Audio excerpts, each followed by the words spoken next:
December ha hi Christian organization tampi in Advent Christmas ti chu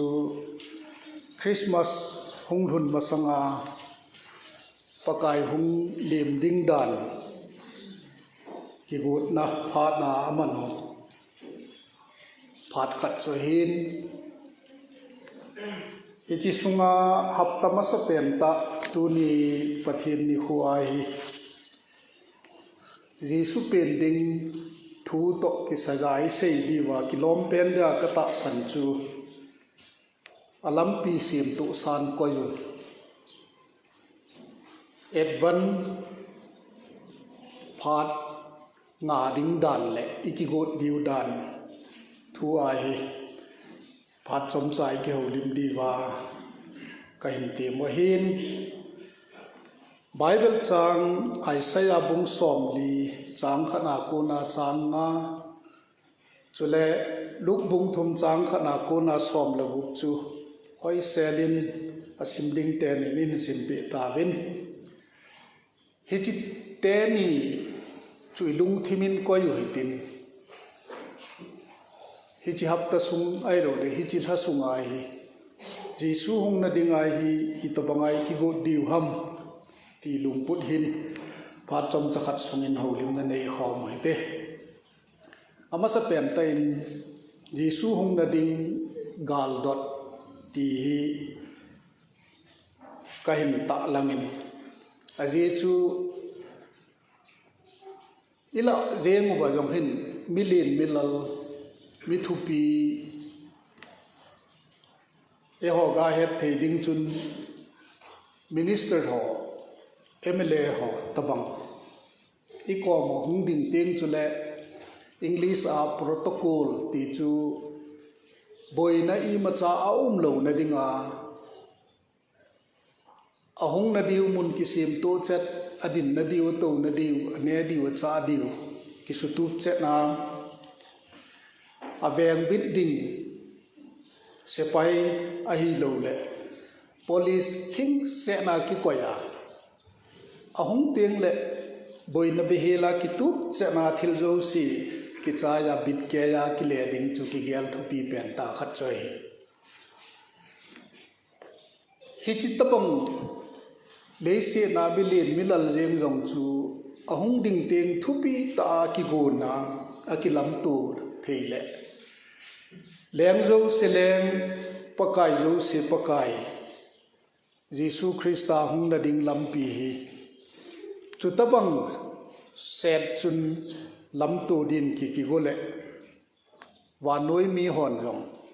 Jesu ta sam lo lai hello lai hon jong pi polu chule ahung ding pa hi ko ye hi ti hi a het be thei ding ham tin ka gele ne hi chi ahung ding inga pau hi ipakayu Jesu Christa cho hi ti seyun ila awai hi chi Jesu Christa chu uma hi wangai het thei lu hin khu khat to hi hin thao inga nga jingu pakai Jesu hi ila wa hung jeng tale I to bong hi ti chu ina het thei na di wem ti jong hi tu jing kai ni ki do din ka de ne la sem them funny cross bi chun mit cho hin wan gama chu tabang mit cho khat chun Jesu hi leise na chi hon alim ki sim be jong chu mu wa hi wan gam na lun teng le chun Jesu hi I tabang hi chun he thei na dem tia do wa chu amana don but na chu Jesu hi wan gam ka lun teng chule hit tabang hi ti ka het thei na dinga chu ahut thingkil maha chu ka het de tina na sei ne chu tapanga chu ilawa hung jeng Jesu chu I tapanga hi tin in het thei na diven English as identifiable thei na diven hi chi hi Jesu mo hi ti chu I phung do thei na diven ti hi tu jing ka kai khom zo sin lung thim che wai gel wa hi tabang hin te ti wam ti hi gel de ka de ne tu ni jing ka chun jing ka devotion khat kan ji hi cha ka ji na thu sim ka sut chu France leng pa ali na Henry chu gam lenga che thu sim kan su ni agam len chaya kile a hi lam hong pi a se pai dang ho so la ama le se pai khat chu lam pi chum jep khana hi apel hon chu mun khana hi chapang khat amul hona i pi bol na him na pa na nga ham tia do thon le ai poi leng pa gam lenga che hi ja chu hi chi lam pi a jong hi hong kha jeng le leng pa chu kamu no ma kan nga hi ti pha na chu leng pa Henry chun chuti le kasokol nunga hong towin ken leng pa chu namu sa ing kate ati la thanom pa hong kal do chwa chu lampia chu chapang pa chun leng pa ja a chu leng pa Henry chun sepai tam pi ne yeti ka jan alla a ki hun teng chu le hoi chi pen chu leng pa he ti ka hol do theina dem ti a do le leng pa chun abaya bai leng pa to mi dang ki mu tu teng chu le adang zo sen alu khu aloi la di wa hin leng pan wa ki khu den de hi atie chapang pan o chu ti hi le alu khu den pa chu leng na ati le he nge ati pe aung lon le lampia ki su to pha do wa chu chapang khat ta hung ki lon chu ki dang asa wa alem na chu aza bol na chu ase pai yo sen alu khu aloi la so ke yu le chu pet ta chu leng pan chapang pa chu do a hi le tun chapa hoi chi pen ta hi leng pa hi tia na gelam tia do le ama hi ngol do tai tu lai pa win ki sei le adang zo se chun lukhu aloi tha ai tan tia ma na don but na chu ka he ta poi tun wang nang leng pa na hi ro le ke hi ka hi de tai a je chu lukhu khu den he ni bo hi tai ti hi chi chapang pa chun leng pa ho le leng pa ki mu pi de an ngai ai wanga leng pa chu hoi ham ti he het lo e ain kilhon pi chu leng pa hi lam ge ja jong hi het lo ta bang hi tu ni kho ai la wa jong hi leng pa i nga naw hin kho ai hi i leng pau hi in het diu nam ti hi ka ngai tuin ka lung thim ta hin hi chi leng pa het na ding mel chi na ho loi hi i hin na wa hi hinam ti ha tha be ai ki gel di gen ka de ne luk bung khat le bung ni lai hi simai hi le Messiah pin ding nga ho loi hi te set ho ta bang adin Zakaria te nung pa ai lo le hi chi sei phung dinga an John ai lo Mary le Joseph Simeon midi pa ai lo le Messiah Simeon midi pa chu Messiah amu to ka sia thilo dinga na ki gel thai ana them gau nu ti holoi tampi hin Jesu he na nga on apin ding hi chi ananga ho hin kho thu sim ding dan hi ga su tu le i chan ge ha sai ding ham ti hi ka gelin he je chu mei thai tabang yong chu chulai mei thai ho hin kho ding ha di dan chanei lo ho loi hin kho ha ding dan chule nunga hin alaya naw gop ho hin kho ha ding dan khang ki kip set khat hin Jesu hung na ding hi ananga anga naw ni kho phat ho loi hin kho hi no ma hi poi ti wang hi chilai hin kho hin ki mudo thein tu lai hin kho bangai hi i tabang so ding ham ti ke hello thimpi jing la tabang hin kho khatai hi chulai Jesu nanga ho hin kho jong hi om te din ta sanaumen aje chu John Baptist thu asei phung na ai hi lung he na dinga tui lut che dinga se lung he na dinga tui ki lut dinga hi le chun ami ho lo hi chon set na na dim se do ve ti jong hi a phot che de chutabang phat lai ni kho ai hi Jesu Christa hung dinga ki se Messiah hung peng dinga ki se hin hi chu ho loi hin anangau hi e ho kham to yong kate ka tu ni khon aje chu ila wa hin dammona kidang ta khat hlungin akichai to bang hitam tu atia kai khom in bolule tu ni kho hin atha be izado ki dun episode ding ham ti yong hin kho ba hi ke hello din mun changa hi hingi hi jiu chun Jesu Christa nga ho khang lai le ho khang lai hi kate kai hung dinga hi le iga nga tho diu ham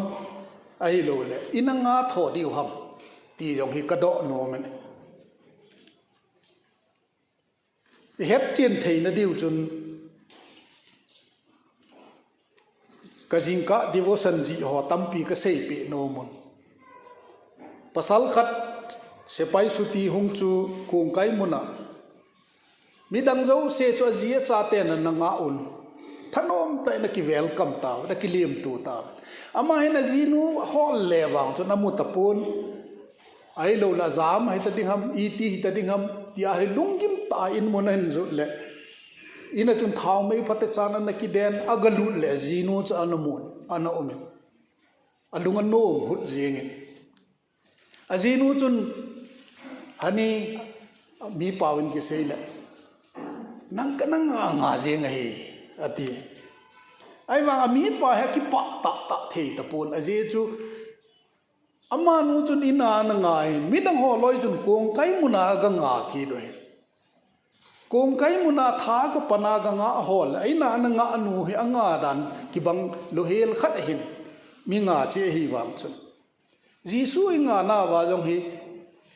i to thim be wai na nga diu ham ai lo in ga lam to wa thil pha tam pi bol diu ham ti pa hi atha be ai ki gel di win ka ti mno mone je chun Jesu hung na dingi gal do na wa hi aga nga a panga aga li ma pang ding in jong ikitem ki kane ani channan Jesu hung na dinga ki gut ding ti pa hi hal chakhat isei be diu ka dein to isei yu ki gut nau ban joma chu lugin aji thanok na penta hi universal salvation ai ti chu mi zo se su chak ding ti pa hi athanok pi he Jesu hung hin khang pum pi ki khel na si ma hin damun zon ta ding sa mi yong chun Jesu ta san teng chule hu hing na changa wan gam che hin hi chi pa hi chi nu hin kho hi apum pia ki khel hi ti chu ki che ta ei sei pi we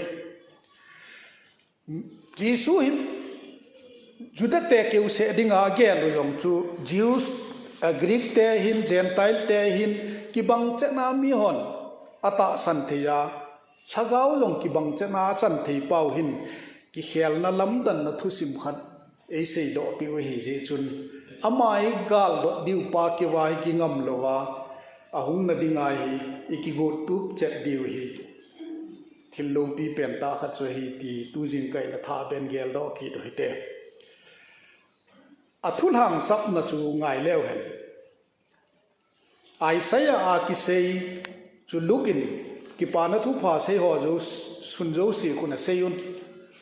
hi jong le lunga ka hin la kho hin pakai lampi sim tu san ko yun a lampi sim jangun ti hi athun hang thu na jon in hang sap choi a chom lama sei dinga chu na lung he jun ti nai hi ki lung he chu chon set ngai dam na dinga lung he ya baptize chan ding ti hi John baptize chun lung he na le chon set ngai dam na lung thim hin kho pha nei thei na di wa ki go na baptize chan sai hin lama la sei chu kanunga hung ding pa hi ke keng ko khau sut lam dinga kilom hoi ong ka hi pon ama chun thagau thing le mei ko nga baptize la chan sa di hi ti da sei ne thagau thenga baptize chan ki ti hi phum lut ti na hin mi hem khat cho thagau thenga ki phum lut teng la chun a thagau theng chun alam kaya thagau theng lung dei cho bol ding ti ne in la mei ko nga baptize chan ding ti pa hi thagau theng baptize chang lo ho talin mat ding pa ki sei na hi te din ta sanamin aje chu thagawin aman cha lo ho thi amang cha chu uma ni khat le pakain talin pi ding hi ti pa he vet sa hi hija chu jisu hung na dinga hi iki go diu ti pa hi inamo thim diu hi pon ama lung de in bol diu hi je chu thagau thenga baptai chang hi je wa chu a thagau theng ni pi de yam ti pa hi i bol diu hi kinu thu pi pen tai thu sim khat ka ga sei pi be no mun mong khat hi lampi gu cha mi chom lampi hai na chen a chen lampi hi ki cha ta che wang chun amuna chun aki volume khat ato khan chat thei talovin pathen heta hi ja chu pi bolam hi je ki volume pa chu azena amaha su thing pe a thinglang lo hampa dam theina hen ho zo si cho chok khoma tum pe a lam sao che de hi ja ne la cha ki po zo si jong cho ne ding ne pi a don ding jong a don pi a za na ge pi hi cha chu jing ka ai hi aki volume pa hi hung all dom pha na hi mong pa chun dal ha ding a gut le aki volume pa chun pu koi ka hi jong ne hepon I tabang mi ka hi jong ne hepon ka tho gim gen theina nei jen pi an ne ding na don ding zo si nei ki hop pi a nang I tabang mi lom na he a hi tabang mi hi na jen ham ti a do hi che do na a don but na hi mong pa thuni pe se yam ke ma ai si ma pakai chun na so pi neu pen ho khat na jen na chu ke ma nei jen na hi an ti nei nang yom ka so pi na hin nang chunga na pha ka to chu ka pakai chunga tong ka hi tia don chua chu aki volume pa chun pu na pakai chu ko ham ken yom ka de hi chu tabang pakai chu ati le mong pa chun to pia pathian thu phate chai hi la huing na lampia pui lu de hi ti se yut hi chi inga nau hin khua hi chi pa tabangai hi apathian lungdei chu bolwa ama kin tong dinga hin pau hi pakai ta chu imu thei lo je wa pakai na la wa mi mo pen hi jong le na jen nau chu ke ma nei jen nau hi ati le ami mo pen hi jen nau jong chu pakai jen nau pa hi iki go nau la jong hi thil thu pi pen khanin ka he ne athum chan na le chai nai se diu chu iti ki go noi nam iki go na wa hi thil thu pi pen ta jon in na se chu son set ngai dam ding hi chon set ngai dam na dinga hi lung hei de hin baptai chan de hi ti chu zon a hin thu pi pen ta khat che hin zon sei dung zu hin pate cha study bo lai vet la is ngai to ai hi le lunga hei wa nga chon set ngai dam chang lo mi te di da ne na kilang aje chu na chon set ngai dam hi thei na ding in midang chon set na jong ngai dam in ati ki de ilung he ya patheni ta san la chun ki chai je nga ger hon chilai study phate chai bol ki di na kilang in aje chu e chon set ki ngai dam na thei dinga hi midang chon set jong ngai dam ding hung ngai hi chi thu hil hi gil ta aje chu pathian thu chu alung thim sunga chen teng chule mit mo theya polang hin kho jong hi ki khel ding alung thima ki khel na pa cho polanga jong mit mo theya ki khel na hung do ding pa hi ki che ta hil che da hi je achu jisu hung na ding ai ki go na wa hi lung he ya chon set ngai dam ding hi thil tu pi pen khana I to do di wa ki sei pi we ani chan na chu lung he ki ti hi thil ni a hei dan ni omen a hei dan masa chu ache sa ibol khil ho nga ding ti khade hin a hei dan ni na chu inga sa ho loi chu hung ki le ki na ei su boi ki lo na ding nga tu ding hi thil ni ani chan nai aje chu ball khian iti wi kangai iti wanga ahung ki le ki teng a kho zo che I ball lo na di wa nga tup ding te ni a hi lung hei na hi ven tu nga jin hi chi lung hei na buling set I nei thei na di wa chu inga sa ho jong ahung ki le ki lo na dinga ven tup ding ti e athum chan na John in a say to be penta chu pi hamiti le thil thum vet do thein a say dam kom dip dim ding mol le hang zo se abo lai su cham ding to le thum chan na chu lam kon zo se su jang ding ti hi ikigo na wa thil to pi penta Jisu hung na ding lampi sim tu na ding ai ngai chai na sem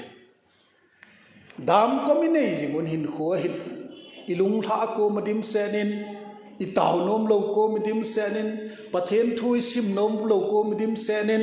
ho ini che nom lo ko madim senin lung tha na dim set ho jing jong hi dip dim din na sein ani chan na hi mol le hang jo se chule bo lai jo se su cham ding ati mi he vin ilung thim wa hen kilet sa na dim senin ki hoi tho sa na dim senin midang iza selo na dim senin bo ta mol bangai I hin naw hin kho tam pi yong hi isu nim di wen John in sein chu la thum chan na sei chu lam kon jo se su jang ding ati hi imi hem hi na wa thil kho pen ta khat sum ka gelin agu a hindan phalo chon set na kita lo na muda le eng set hin na wa ho loi yo hi lam kon ta bang ho jo si hi su jang ding ati hi chem thum hi hindan Jisu hung na ding lam pi a hindan I khel di wa thil thu pi ho choi ilung tha naw noi lam pi am dam ko tong banga I naw jo si a ko na hi hung do wa mol le hang ta bang ki le sa na ho jo se hi su ne mo wa to tieng le adi lo lam kon ta bang ho ini ho jo se hi isu jang wa Jisu Krista hung ding hi na nga di wa hi ti hi cho jo se I bol tu so ke ti mu tu le ahung ding pai ngau hi lo hing thei de hi ti chei se pi we a chai nan advent ki ti hi ahung ding ti na tawang cho hin ahung ding ki ti hin ahung masat bel the ma pin ding Christmas gal do na pa zong ya sei nai be se pun amana do ya tu hi nisim ni se a Jisu nei hung vil nau pa jong adoi atu ai de pon advan in adoi atu pen ta hi amani chan na hung ding pa hi igel do di wa atu adoi hi pen ta hi aje chu a hung ding lam to ngai le a chu a lam to ding mi ho loi hi ikigo tu bunga hi ti hi tu ni jing ka pha chom chakhat sunga pathin thu ai ho lim naw hin ima kho wa hung dung ding Christmas hi Jisu Krista chu ta sa phia mi hinga hung pe le khat chang che dung thim sunga pin the na dinga hi alam pi sim to wa ilung tha naw I dop sang wa kilet sa naw I su ne mu wa I chon set naw I su jang di wa pathin thu ai ki ti lo hin tin a phai sei do mai le pathin phat thei bo pi han ka ka